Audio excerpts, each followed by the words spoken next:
Snacks. Bagel. Sustain. At your service. How can I help you? You just let me know how much you want to pay for that name. I'm gonna wait you out. Okay, committee, we are live. Give me trouble. This is Senate Finance. This is April 8th. It is only Tuesday. And we are going to continue our walk through Acts 243 and acts relating to the regulation of business organizations. And we have an amendment walk through. And this is not to be confused with the UCC bill, right? It's another business regulation. All right. So let me find it here.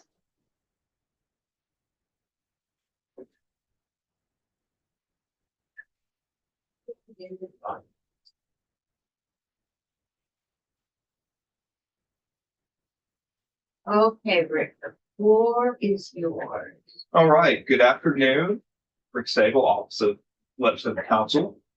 So you should have, I'm going to put on the screen here as well, draft 1.1 of a proposed committee amendment to H243.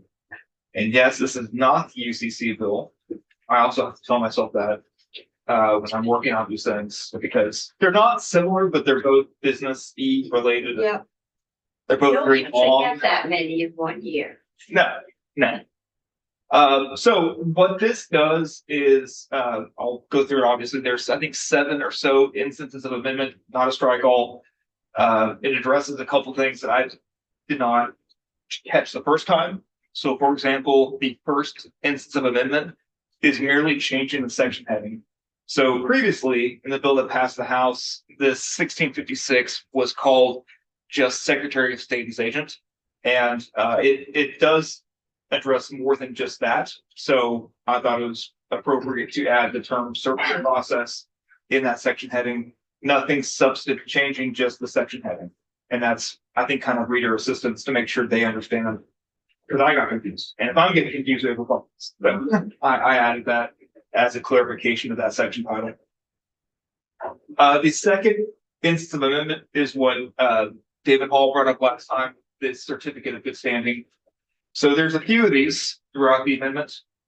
1657 is new language, so we're adding that to the bill as a new section. Upon request of any person and payment of the applicable fee, the Secretary of State shall issue a certificate of good standing for a business organization that is authorized to do business in the state and that is currently active and in good standing as of the date the certificate is issued, as reflected in the records of the Secretary.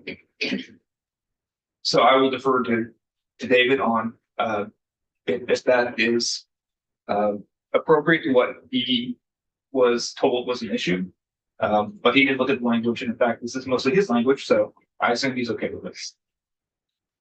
Third, section 4028 is amending a current statute that is now going to cross-reference this new 1657. So we're taking out this existing certificate of existence or authorization, which was another way of providing a certificate of good standing. And now at the very end, you'll see the new language is a person may request the Secretary of State to issue a certificate of good standing for a domestic or foreign LLC pursuant to section 1657, the new statute.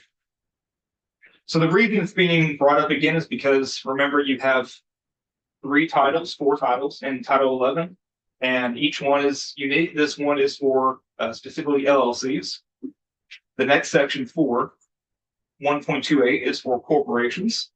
So again, we're taking out the current language and we're just going to cross-reference 1657 again with the same language. Except now it's for a domestic or a foreign corporation pursuant to 11 VSA 1657. That's not all. Instance number 5 is again, this time Title 11B, certificates of good standing, where at the very end, we're adding the same language of this time 1657 again, the cross-reference. So the one that got left out was LLCs. So we couldn't do one for an LLC, but we had separate sections for just about every other form. Right, and I'll let David explain the specific reasons why it makes sense to cross-reference 1657. That might be because he wants to harmonize these terms, and we have one place to list the the certificate of good standing. So, Senator Hardy, do you have a No, it was the same question as the chair. Thanks. Senator Mathis? What about a LLP? Was that already in there? So LLPs are in this Title 11. So 1657 is going to address the LLP. Okay. And again, if that's wrong, I'll have David. He's nodding appropriately. So that covers LLPs. So as far as we know, everybody's covered right now. As far as we know, and so this statute here, this is in just the base Title 11.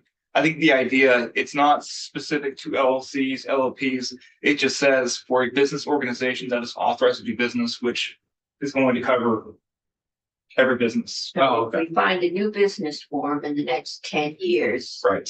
it will be covered. That's, I think, the For separate yes. sections. That's the intent. Right.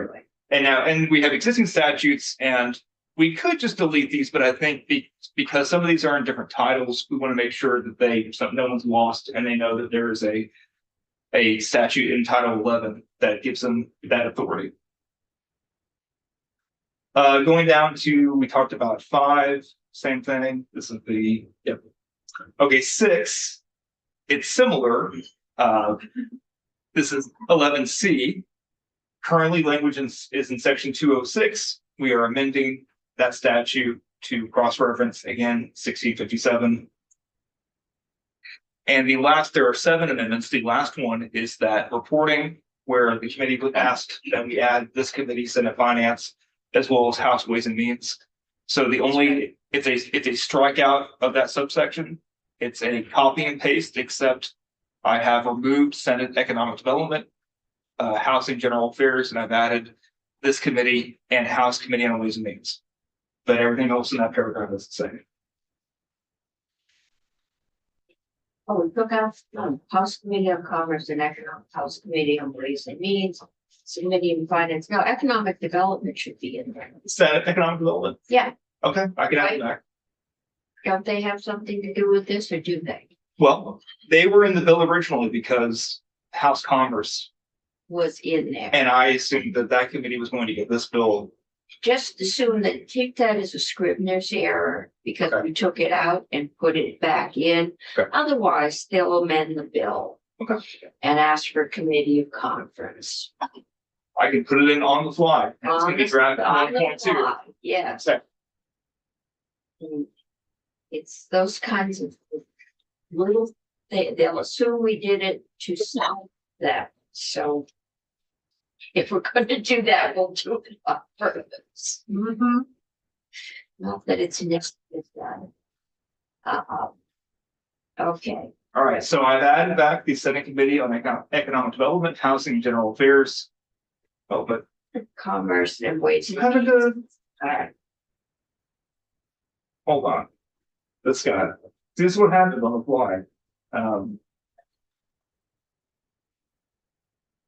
I got all that stuff. Hold on 1 second.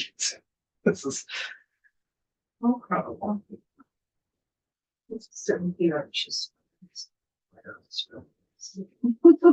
we'll get a clean copy. You will get a clean copy. Yes. Okay.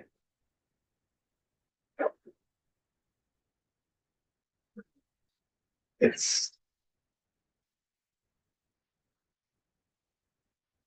Yeah, this is right. House Commerce, House Ways and Means, Senate Economic Development, and Senate Finance. Okay. That's good. And those are the 7 changes. I don't believe I had any other notes from the walkthrough last week, so. That's what my memory says. All right. Any questions for Rick? David, do you wanna come up with that? If you would like to hear from me now, of course, I'll be Well, glad to. yeah, come on up. Okay. not rip off the hot seat. But I think this is what we talked about last week.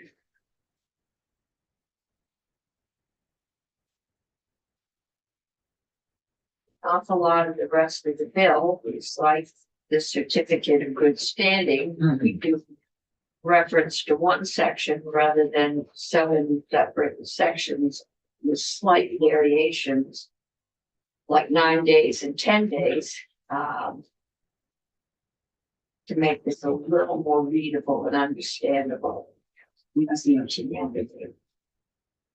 He's spot on, Madam Chair. David Hall, Director of Business Services Division, Secretary of State's Office. You got it exactly right. And actually, if anybody asks you what this amendment, this bill does, like you said, this amendment sort of is a microcosm of what's happening in most of the other places. And it's a great paradigm because you'll see in existing law right now, there are 4 business organization types with their authorizing statutes that authorize 4 different standards for getting a certificate of good standing, incidentally called a different thing, even though they do the same thing. One's the LLC is a certificate of existence, one's for the foreigners is a certificate of authority, but for another one it's a certificate of authorization. The reason that they're all different is because these are all based on model laws that were adopted at different points in time, use slightly different terminology. But as Rick said, the mechanism is to have one single place, 1657, that's the repository for all certificates of good standing. We made that simple because that's what a certificate of good standing is. If you go to your financial institution or somebody else, what they want to know is that you're authorized to do business in this state, and as of the date issued, you're active and in good standing in our records. That is a business status that we have that says everything is okay. There are lots of ways you could fall out of that status, whether you didn't file your annual report, you didn't pay a fee. There's even a mechanism in law by which the tax department theoretically can notify us that a foreign enterprise has not paid some sort of tax, and they communicate that to us. And at least the way the model law is built, that could be a basis for administrative termination until that's resolved. All that resides in other law, and whether you're in good standing or not is controlled by other places that say this is how that works. This section very simply just says you've got your piece of paper you can hand to your loan As officer. far as we know, you're legit and we don't have any complaints. I don't think we're doing much more than that. Yeah. So that's it. I mean, you changed the title of one of those sections appropriately. So I think you added the proper committees for the study and report. And I definitely appreciate your willingness to add this additional fix to section 1567. It will be a good improvement. Apparently 2 of us have been approached by it. It must have been somebody with an LLC that wanted a certificate in good standing, and we're told that the Secretary of State's office, we don't do that. But they were required to get it to do something somewhere else. So this puts everybody pretty much on an equal footing. Can it be said that this language is more consistent with other states as well? I mean, the other states are just like our state in that they have adopted some iteration of a model law, and those are different. So I think this actually is cleaner than other states. We're small. We should be from that. So I don't have, unless you have specific questions, I don't have any more detail to add to that. I think it's fairly straightforward.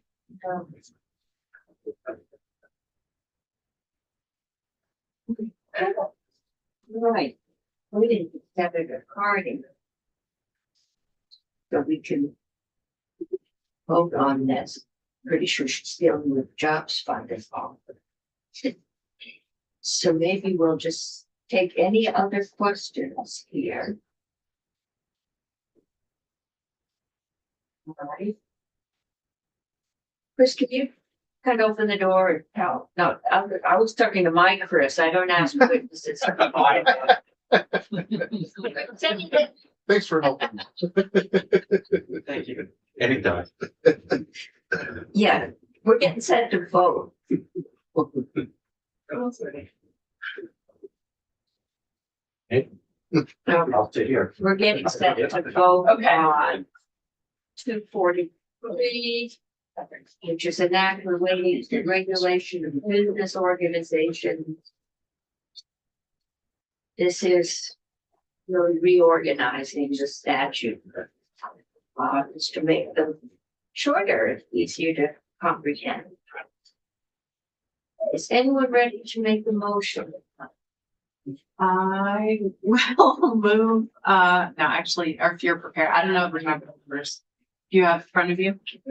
We move of the amendment 1.2 as the favorably as, what is the motion that needs to be made when we're making the committee report?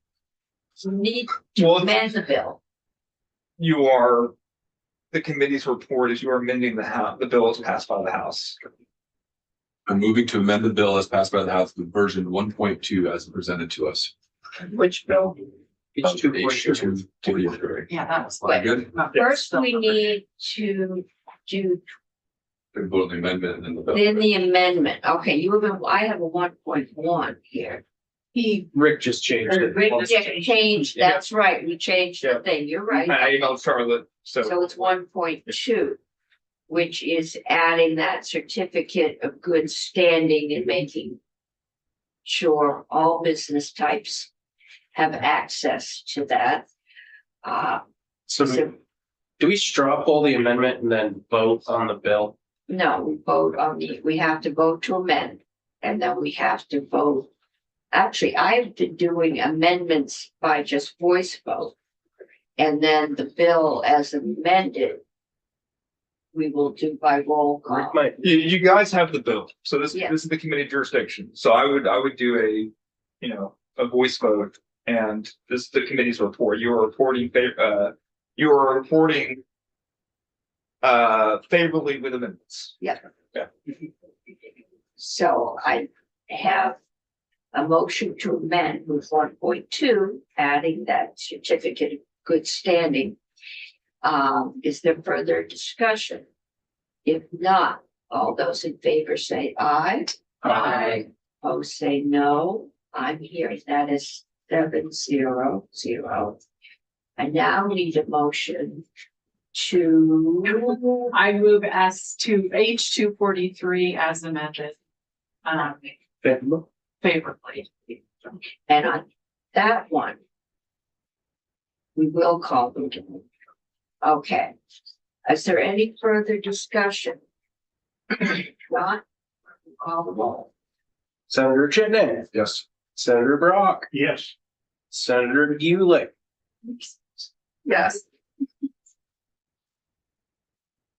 Senator Beck, Yes. Senator Hardy, Yes. Senator Meadows, yes, Senator Cummings. Yes. That's 7-0-0. 7-0-0. Who would like to report this? Okay, I keep talking of the business. Happy to do it, but I don't want to steal anybody's interest. You did technically want to do it.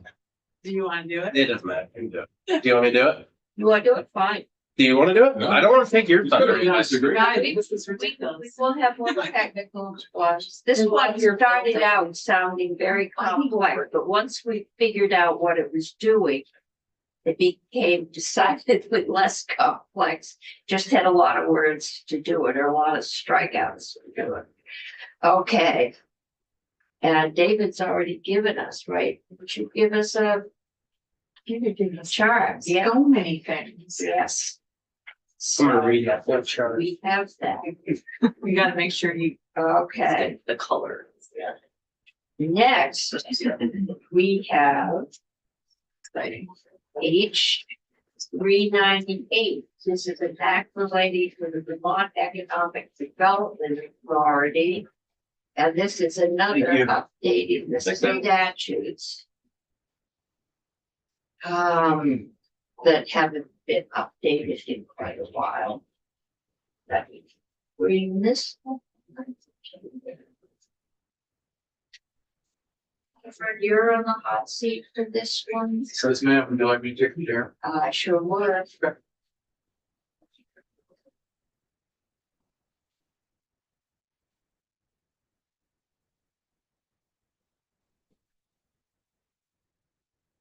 Senator Harvey, you had some questions? Yeah. This is what we were just talking about in the hallway. I figured that. And then there was a second question that I apparently asked, but I don't remember what it was. But the first one was about the confusion between the Vermont Jobs Fund that's in this bill and that already exists in VITA, and then now codifying the Vermont Sustainable Jobs Strategy. Which in was this written bill. on a letterhead by Governor Dean Dean several governors ago. in the late 90s. Yeah, And then we have since then created the Vermont Sustainable Jobs Fund, which is in a different entity altogether. It's not a VITA fund. And so my concern was that it might be confusing. Cameron assured me that legally it's not a problem because they already are existing funds with those names. And I ran into Ellen Kaler over the weekend, who is the head of the Vermont Sustainable Jobs Fund, and asked her to take a look at the bill and make sure she didn't see that there was any conflict between what they were doing and the strategy and specifically. Right. And I haven't heard back from her, but I didn't at the time know we were doing the bill today. well, we can hold off voting it out if you think it may get something else. I mean, Yeah, I don't know if we will. I mean, we could vote it and then if there's a problem, we could do a floor amendment. I mean, the names can get confusing. I think the people that deal in this know Yeah, what it is. I assume the Sustainable Jobs Fund rests somewhere in economic development, community development, housing, community, I think so. Yeah, yeah, yeah. or labor, do you know? Oh, I do not. What I was trying to do some quick little research based on the concern when I came back in the room. My iPad is not wanting to work with me currently. I know that the Vermont Sustainable Jobs Fund, they are registered as a nonprofit, so I don't know to what extent they're in statute. Oh, okay. They are in statute, and so I would want to do a little digging there. Okay. I was just mentioning to Senator Hardy that these things are already in statute and these are their terms, or these are what they are called, so I don't see any legal issue at this point. Also validating that, I can see how they would be confusing to somebody when you have this sustainable jobs strategy that has nothing to do with the Sustainable Jobs Fund, and so. Yeah, that was. On the other my hand, if they're a nonprofit, they've got some legal standing somewhere, which means they'd have to change all their letterheads.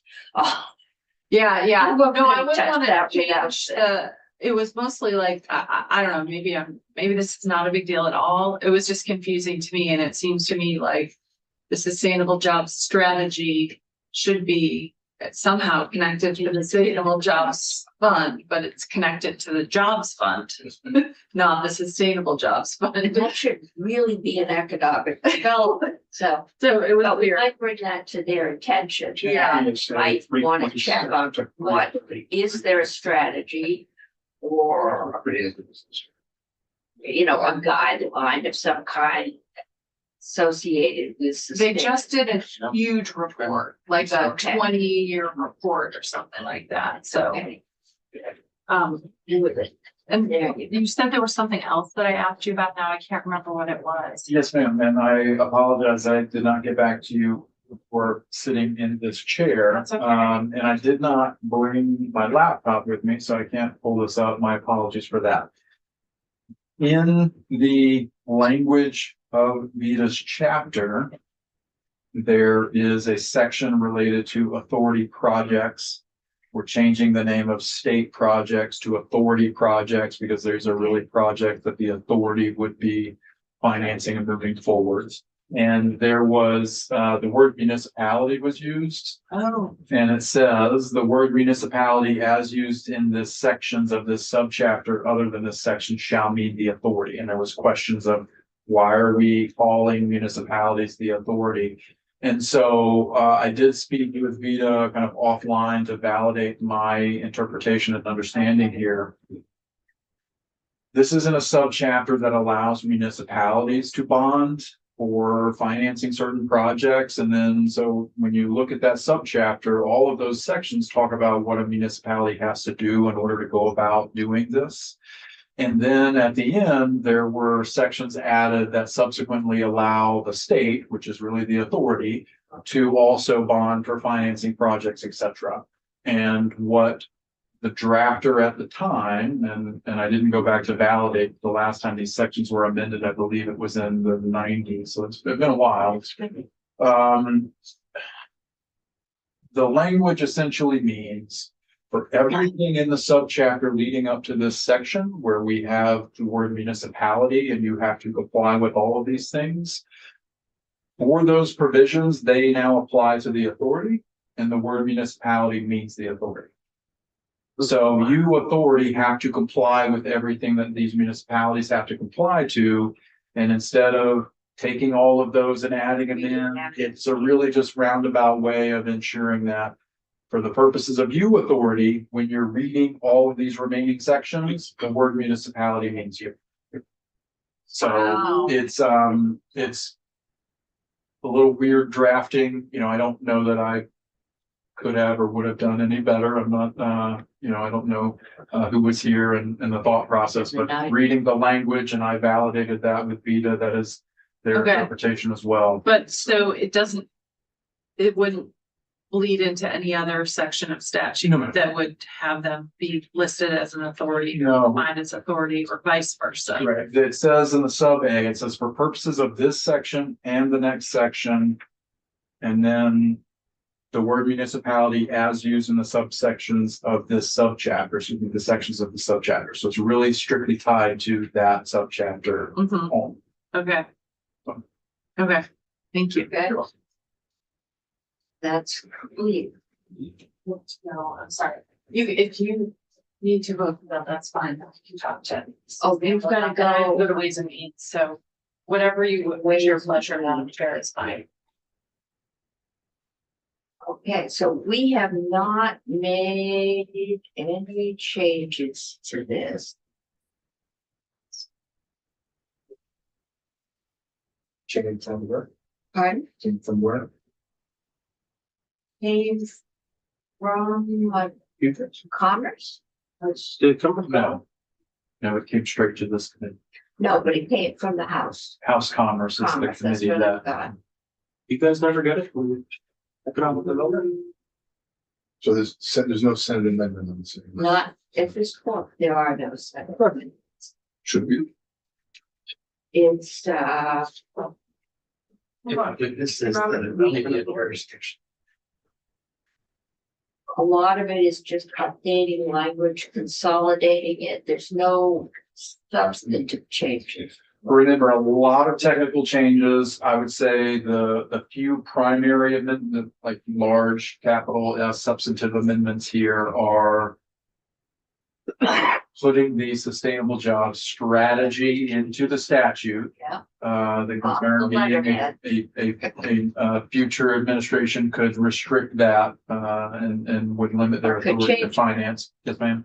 That is one of the big changes. The other one is adding the disaster revolving fund to be able to support businesses and agricultural enterprises after a disaster. Those are the two largest changes. There's a lot of lowercase substantive Right, stuff. and we're capitalizing that with leftover money from the business, yeah. There's an acronym for it, but the business, Remember what it was. Yeah, Yeah. but it was the business recovery grants that were given out There were 7 million Grants. given to ACCD and then There were 2 million loans. left and. So there's, and I believe that's, probably federal money that went into that, so. We're not doing those anymore. There's not a large amount, but a small amount of money, so it's being set up for future flood recovery. At which time I'm sure we will be asked to put more money into that fund. But we can do that. I'm going to ask Senator Brock, you've been on economic development for a lot longer than I. Do you feel like we should see if Senator Clarkson wants to do a flyby with this bill for any reason? Ida? I think I would ask. I think I would ask. It was a surprise. It may be going to them, Yeah. but We've looked at it before, quite some time ago. we can sit, we can delay voting. This is no rush. And we can ask, Not have a conversation with her. we can mention that and ask her if she wants to take a look at it Like to send an email and say, hey, Yeah, go ahead. and see where it goes. Okay. That would work. I will keep an eye out. In the meantime, if there's anything you need from me. Okay, well, we'll see if we get a response from the other. It may be going, but I don't know. But if they get a chance to look at it, then it can be a quick positive. Okay. Thank you. Committee, we have one other thing to do, which is the appointment of Margaret Cheney, and I am gonna wait for Yeah, we already did Margaret. We did that last no, Friday. Peter, so Peter Peter will be. Peter Elwell gave you the answer. Ah, okay, so those are, there they are, all right. Sorry, I didn't look at the name, just the title. Okay, so who has Peter Elwell? You do, okay. You got a motion to make? Well, can I see the statement? You Just want make to sure I use the get- paper? Yeah, to make sure. Oh, we just, it says vote, Yeah, to be, yeah, yeah, I communicated with him, he's highly qualified, town manager and. I understand it's the spouse of Senator Harrison. okay. Right. And I think he's exactly who we want to do that, so I definitely would nominate him. Okay, Make a motion to approve this nomination. okay. I'll second if we need a second. This one's not one of the underlined ones, right? No, this is not an underlying one, No, so. no, no. Senator Beck has made the motion that we approve the that we recommend to the Senate to approve the appointment of Peter Elwell, Brattleboro, as a member of the Vermont Economic Development Authority for a term from and including March 1st, 2025 to and including February 28th, 2031, and until a successor is appointed and has qualified. Further discussion? If not, all those in favor say aye. Aye. Opposed say no. I think we can do it that way. Do we have to call the roll? I don't think we have to, but It is 601. 601. Okay. And Senator, you can bring that up, but that's not underlined, so we aren't going to be reporting it up. Okay. So just, you just have to bring it up. Okay, we are out until 2:30 committee, and then we have the superintendents coming in. Tomorrow, I think it's tomorrow, I have the credit card fees, on my intention tomorrow is to take some testimony on requiring that places of business accept cash and don't do the plastic only requirements. Because I know when we did this in economic development last year, and it must not have made it all the way through the process, that there are businesses that have some concerns, and so we will hear from them. It is not my intention to do anything else with the credit card fees since it's in court. And anything that's regulated by the Federal Reserve, I think is probably considered interstate commerce, and I should soon let the courts decide it's not before we do anything further. I talked to my POS and they were like, we can't support that US. point of sale system. Can't support. Separating out. Tax from, yeah. I can't figure out how you do that unless you run a separate transaction. And how would you? Well, you'd have to tell the credit card company, you'd have to itemize the amount of money you're requesting from them. And Yeah. Software just doesn't. do No, you'd have to send in all your receipts. that. And somebody would have to count them and add them up, and it would cost at this point more than we can. Are you saying you want to change that $500 threshold or $500 limit on cash? There's a $500 Oh, max. this is a requirement. It came up, well, it started during COVID, but it was the local transfer station where you take out your trash. You're not suggesting that we change it. I am saying that that was the original concern. They said they would only take plastic, because no one was doing cash during COVID, but they apparently kept it up.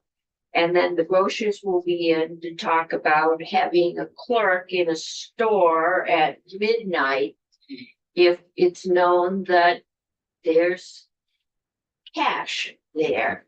If same reason they don't take cash of trolleys anymore.